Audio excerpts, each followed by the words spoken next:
tan iyo markii la aasaasay shirkadda Sostec waxay si dardar leh uga qayb qaadanaysay sare u qaadida ganacsiyada dhanka tiknoolajiyadda taas oo wax badan ka beddeshay hannaanka shaqada iyo horumarka ganacsiyada dalka. Adeegyadeena casriga ah ee la talinta leh sida samaynta software dhammaystiran lagu dhisay baahiyaha macaamiisha, martigelinta website-yada, naqshadaynta iyo samaynta muuqaalada ayaa ka caawiyay macaamiisheena sare u qaadista sumadda iyo muuqaalka ganacsiyadooda. sanadkan sii dhamaanaya ee 2020 wuxuu ahaa sanad waxqabad ugu aastaysan shirkadda Sostec. in ka badan 2600 oo macaamiil ah ayaan ka caawinay inay shaqadooda u raraan deegaan horumarsan oo casri ah. qaarkoodna gabi ahaanba ka baxay hannaankii manualka ahaa.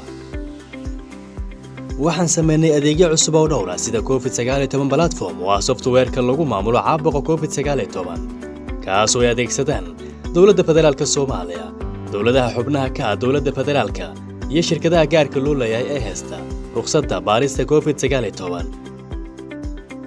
platformka ururka qaranada Soomaaliyeed kaas oo loogu talagalay inuu fududeeyo shaqada maalinlaha ee ururka, wadaagista xogta kiisaska iyo diyaarinta warbixin sanadeedka.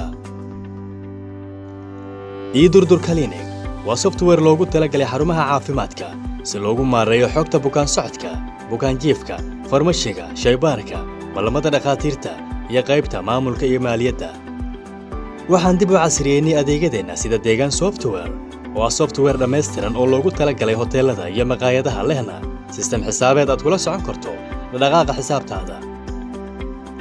Notary software kaas oo aan ku soo kordhinay arkiifyada hannaan baaris oo cusub sida degmo, dhul, taarga baabuur iyo xisaab xirka shaqada nootaayada ee sanadka. Sostec waxay sidoo kale soo saartay muuqaalkii deyn cafinta Soomaaliya ee dadaalka xooggan geliyeen wasaaradda maaliyadda iyo guud ahaan dowladda Soomaaliya si looga miro dhaliyo geedi socodka deyn cafinta dalka. sanadka 2020 wuxuu caabuqa COVID-19 ku qasbay malaayiin dad ah inay guryahooda ka shaqeeyaan, taas oo ka dhigtay macaamiisha iyo shirkadaha inay si isku mid ah ugu tiirsanaadaan tiknoolajiyadda dijitaalka sida suuqyada online-ka, waxbarashada hannaanka fog, iyo daalacashada bogagga shirkadaha iyo hay'adaha dawliga.